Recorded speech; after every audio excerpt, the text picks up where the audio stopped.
And now, ladies and gentlemen, I'd like to introduce today's special guest. When we look at the history of our neighbors to the south, in recognizing the rights and freedoms of all citizens, we find several examples to follow. Perhaps the most visible example was that provided by Franklin Delano Roosevelt, one of America's greatest presidents, who led his country through one of the most difficult periods in time. He was a pillar of strength despite his disability. Yet Roosevelt and his advisors felt it necessary to hide his disability from public view. He and they felt the American people, never mind his enemies, would see him far too weak to lead. Today, there are very few photographs of FDR in his wheelchair. There's been a great deal of progress since that time. Our society as a whole is far more enlightened when it comes to disabilities and accessibility. Witness the fact that a number of prominent television advertisements now feature people with disabilities. Like President Roosevelt, our special guest today has a visible disability. Unlike President Roosevelt, the Honorable David Onley has never been camera shy. As any Toronto resident knows, he has made a very public career in front of the television lens. In the early 80s, City TV head Moses Znaimer hired his honor as a weather specialist, and he remained an on-air fixture for more than a generation. Toronto viewers didn't see someone who had been stricken by polio as a child. They saw someone doing a very difficult job at the highest level. Lieutenant Governor Onley is a great role model. So is Moses Znaimer, who saw the Lieutenant Governor's ability and not his disability. Lieutenant Governor Onley has stated that accessibility is the overarching theme of his term as Governor General. His mandate is for the next 5 years, and we wish him well in that. For all of those in the audience and those joining us from television this afternoon, please join me in welcoming to the podium the Honourable David Onley, Lieutenant Governor of Ontario.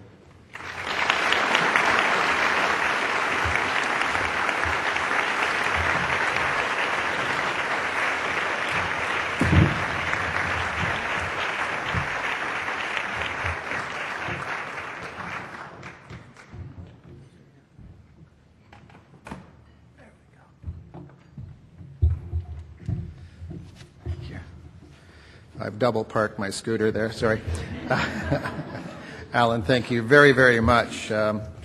Ladies and gentlemen, what a privilege it is to be here today. So many interesting people in the audience, and I'm so grateful for their attendance. The Consul Generals, of course, most appreciative, and the Honourable Madeleine Meilleur, Minister of Community and Social Services, and when I was the chair of the Accessibility Standards Advisory Council, it was Madeleine Meilleur that we reported to as a council, and so it is such a pleasure to have seen her again earlier and have her here today. It's a privilege to have Gary Malkowski here, former MPP, now, of course, actively involved in all related hearing causes. And in terms, Alan, with Trailblazers, I would say Gary fits into that category as a trailblazer as well, and we should recognize that.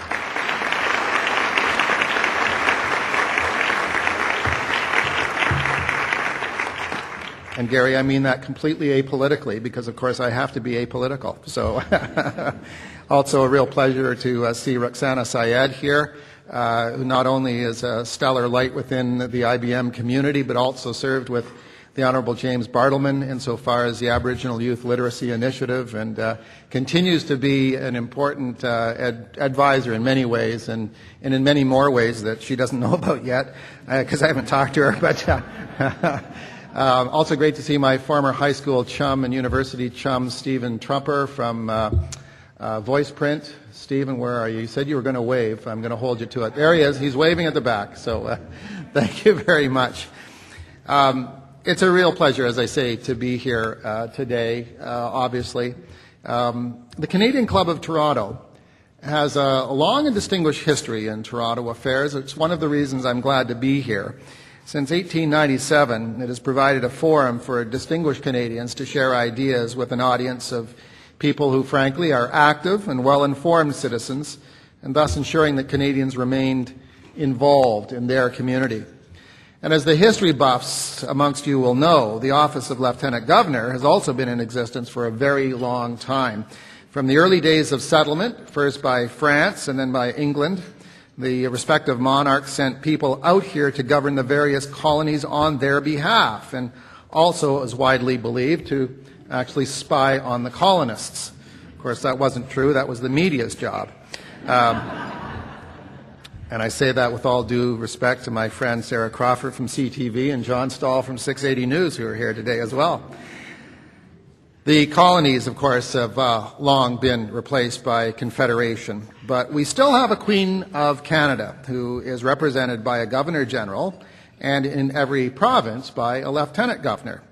The position of Lieutenant Governor, as I mentioned somewhat jokingly, but now in a serious light, is apolitical, speaking directly to the citizens from a different perspective than government and a different perspective from elected officials, as important, obviously, as they are, the pure expression of democracy.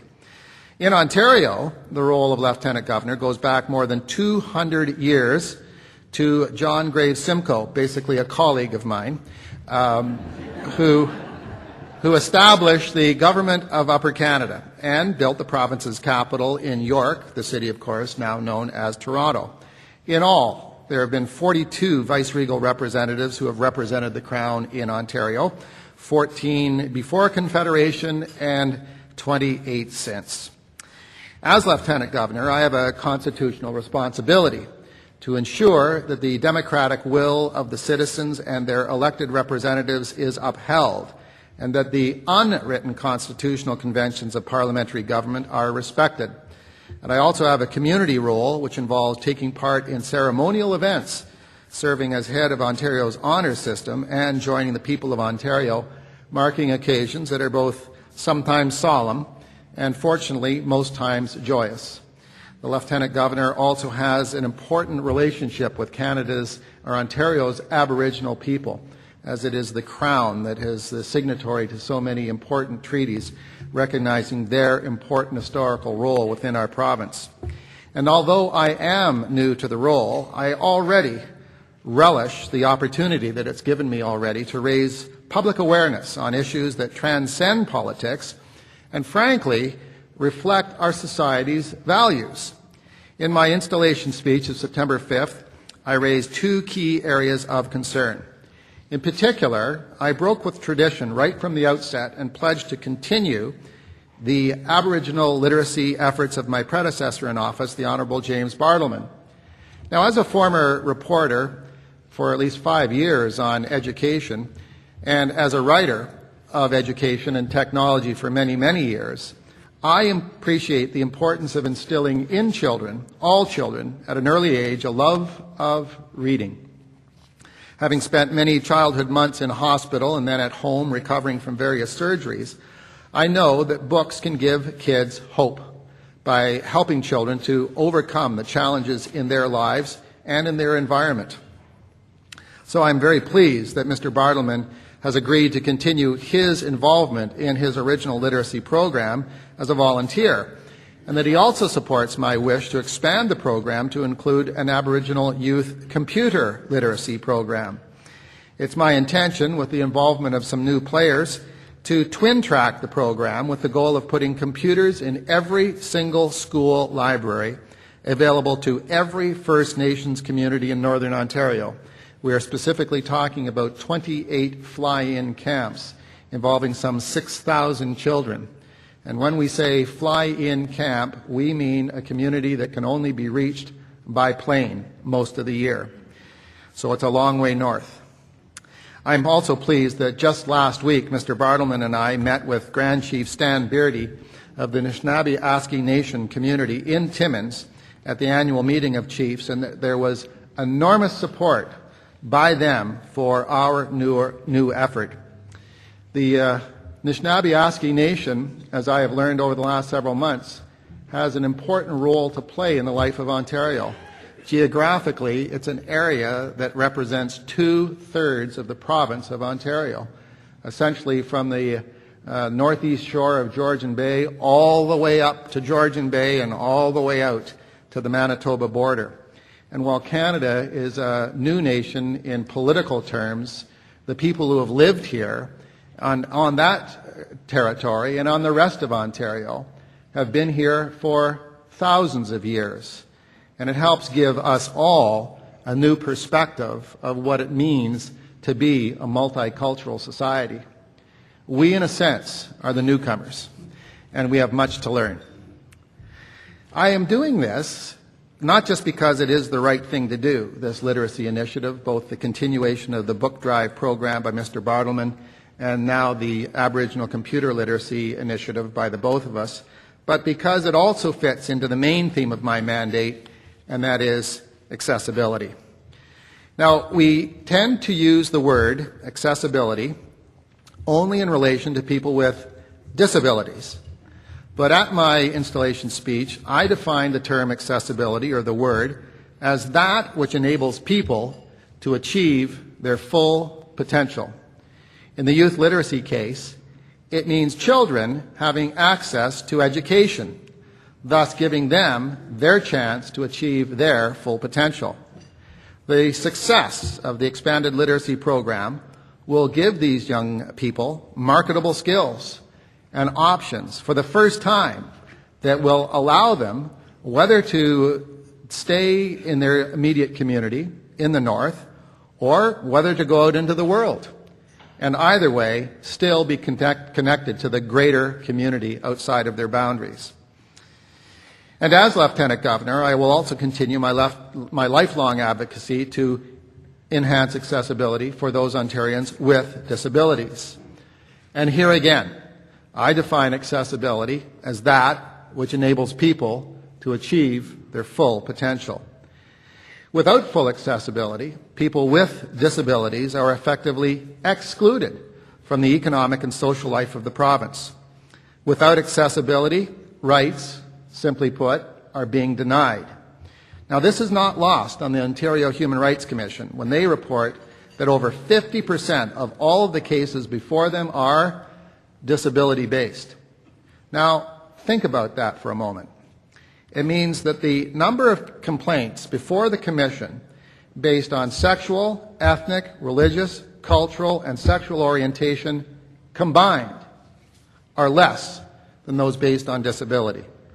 Again, all combined, less than those OHRC complaints about discrimination based on disability. Clearly, what is needed in the part of some groups, and I would suggest none of them are represented here today, but what is clearly needed on the part of some groups is a change of attitude. What is needed is the realization that disability does not mean inability, that a person with a disability can also enjoy a productive and satisfying career and be an effective employee. To put it bluntly, employers need to become aware that there is available in this province a significant reservoir of ambitious, talented, and skillful people whose disabilities should not overshadow their hireability. Thank you.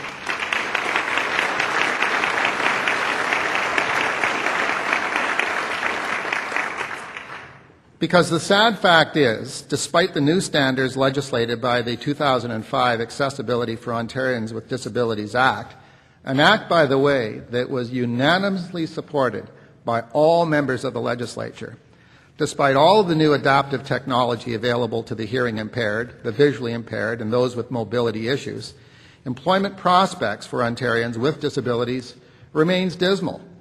According to Stats Canada, there are approximately 1.5 million people in this province with disabilities. That represents some 13% of the population. The Ontario Ministry of Community and Social Service estimates that over 50% of working-age Ontarians with disabilities are not in the labour force. This compares to less than 25% of able-bodied people. And the unemployment rate for people with disabilities is over 5 times higher than that of the general population. According to a recent research report from Ryerson University, many people with disabilities who do have a job still have to deal with prejudice and misinformation. Some consider that they have to work doubly hard to disprove perceptions that they somehow can't keep up, while others believe they have to hide in the workplace, as it were, if they are to become part of the culture and to avoid negative reactions. Now, since my installation as Lieutenant Governor, I have also read many articles and reports on the coming labour shortage in Canada and in this province of Ontario, underlining the need for employers to rethink the makeup of the workforce. The Conference Board of Canada released a report in September entitled Ontario's Looming Labour Shortage Challenge. It is estimated through the year 2020 the labour gap will cost Canada approximately $7.8 billion annually. Another way of looking at it, frankly, is companies not being able to be as productive and thus losing out to other competitors who are more productive. The Conference Board report, prepared for a group of business, education, and labour leaders, concludes that unless Ontario does a better job of training those on the margins of the economy, and in this I include people with disabilities, the province will also face a massive skills shortage in the coming decades. Now, some of the province's employers are well ahead of the curve, fortunately, in terms of employment with people with disabilities. Many of Canada's leading financial institutions and virtually all of the major banks took part in the recent month-long hireability campaign, a call for Ontario employers to embrace people with disabilities as part of their workforce in order to remain competitive. What is it that the banks know? I pose that question to any employer who has any kind of doubts on this issue. The campaign was organized by the Job Opportunity Information Network, which also introduced a new web-based source of making workplaces more accessible. Its website is kind of clever. It's thinking outside the box, www.totb.ca. In fact, Canada's banks continue to lead the way, as they have for many years, with an enlightened commitment to employing people with disabilities and at the same time making their outlets more and more accessible to their customers with disabilities. They are doing this because it makes good business. In a more humorous environment, I would be saying to people, they're probably doing this because they're nice people. Well, I'm sure they are. They're also doing it fundamentally because it is good business. And as we've already heard in terms of IBM's initiative, that's the same reason. It's good business. Last month, I attended the launch of the 10-20 Challenge by the Canadian Manufacturers and Exporters, a challenge to the business community to source 10% of new jobs from the disability community by the year 2020. Now, to help meet the challenge, the CME has pledged to connect and educate employers throughout Ontario on the benefits of hiring people with disabilities, and here too, the CME is doing this because it is good business. Now, these are all encouraging signs that Ontario's employers are waking up to the reality that people with disabilities are not only available, but they are also willing, able, and highly motivated to succeed in the workplace. And as the Conference Board of Canada report shows, there are sound economic reasons for employers to hire them. I recently took part in a roundtable discussion that some people in this room were attending about a week ago with a New York-based not-for-profit company with the unusual name of Lime Connect, L-I-M-E Connect. Their website is limeconnect.com. I don't usually promote websites. This one I do. It was founded by Merrill Lynch. You may have heard of them. They make a lot of money for a lot of people. That's their business, is making money for a lot of people. They created this group as an effective way to enhance their clients' profits. And the Merrill Lynch employee who heads up Lime Connect is a Canadian, Richard Donovan, who also just happens to have cerebral palsy. Now, it's important to note that in addition to Merrill Lynch being the lead founding partner of Lime Connect, they've been joined by other key partners like PepsiCo and Goldman Sachs. Now, it would be nice to say that Merrill Lynch is doing this because they too are nice people, and they probably are. I've met Richard Donovan. I know Richard Donovan. He's a great guy. But in truth, these blue chip companies are doing this because it is good business to utilize the staggering market potential of people with disabilities, estimated to have a market potential the size of China's. Subsequent to the roundtable discussion, a Canadian equivalent of Lime Connect may soon be test marketed here in Canada next spring, developing corporate standards for the sourcing, hiring, and development of workers with disabilities. I believe these companies are doing what is socially right, and at the same time are positioning themselves not to be caught in the labor shortage. I also believe they are on the right side of an important social issue. I also believe that those companies who do not will simply be left behind by the marketplace as somehow out of touch with the mores of our culture. In the meantime, I'm delighted to have the opportunity to continue to speak to audiences like this one today, informed, interested in current affairs, and involved in your community, and to encourage you to spread the good word that accessibility is no longer just about curb cuts or wider entrances and white wheelchairs on blue signs. Those were all important innovations in their time, and they paved the way for where we are now, but that was then and this is now. It is about human rights and the ability of every Ontarian, including those with disabilities, whether visible or not, to play a role in society as motivated, educated, and productive members. And so, in the name of the Queen, I commend the members of the Canadian Club of Toronto for continuing the tradition of providing a forum for the discussion of Canadian ideas and values such as the ones I've described today. And I thank you for allowing me to speak to you today on an issue that is close to my heart. Thank you.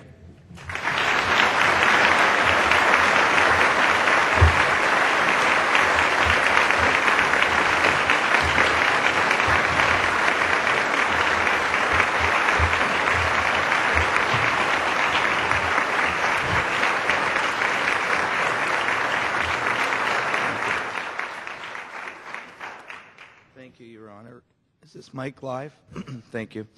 A question here from the audience. How can people support your initiative for PCs in our flying community? That's interesting. I just happen to be sitting beside that. PCs, laptops, whatever. The details of that are still being worked out. Whoever would like to participate in any way, shape, or form, though, I would simply urge to go to the Lieutenant Governor's website or call us at the office and let us know what it is that you might be able to make available, what service, product, good, or expertise you might bring to the table. Right now, we're at the point of an ad hoc group of experts who have prepared kind of a dossier of what it is that we might make available to the people of the North. And our members will shortly be flying north to meet with the chiefs, see the communities, and get a better sense from them of what their needs are. I expect then by the next spring that that's when we're really going to start the rollout of whatever individual initiatives we will be doing for the 28 different communities of the North. So in the meantime, if you can just make contact either by email or voicemail or a letter to the Office of Lieutenant Governor at Queen's Park, M7A1A1. I'll be definitely glad to take that information, to be in contact with you and keep you in contact as to where we're proceeding. Thank you. What can the Lieutenant Governor do to improve the access to information needs of blind, low vision, and print-restricted Ontarians? Wow, that's a great question.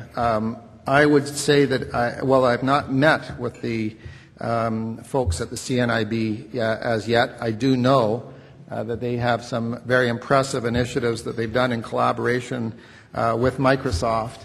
And I would think as we start to go forward with these series of initiatives in terms of accessibility, that's one of the areas we're going to be making contact with. Again, this fits into why I've come up with this definition of accessibility, so that it's not something that is just pigeonholed to the concept of curb cuts or automatic doors, that it talks in terms of full potential. And that's where I want to be taking that direction. So in terms of exactly what we're going to do, I can't say right now, but that is one of the areas we're going to be zeroing in on. And if the person who asked that question has some ideas as to how we might proceed with that, I'll be glad to entertain them. Thank you very much. I'm going to call my colleague, Helen Bernston, to the podium. Helen is the chair of the Trillium Foundation and the incoming president-elect of the Canadian Club.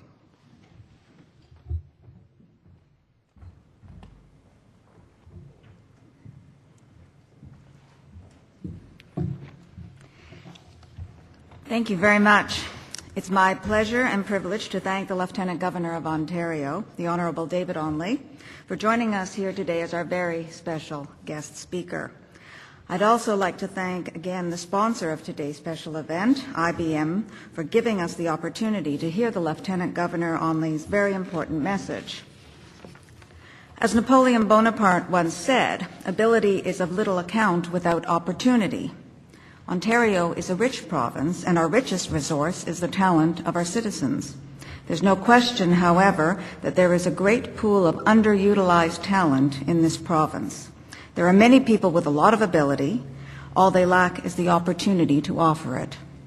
As Lieutenant Governor Onley has illustrated, both through his words and through his achievements, accessibility is the key to opening doors to all members of our society who, for physical, economic, or educational reasons, may find themselves unable to open those doors on their own. We are lucky to have such a positive role model and such a gifted public speaker as our new Lieutenant Governor. We wish him all the best in his new role. Your Honour, on behalf of everyone here today, we thank you for joining us.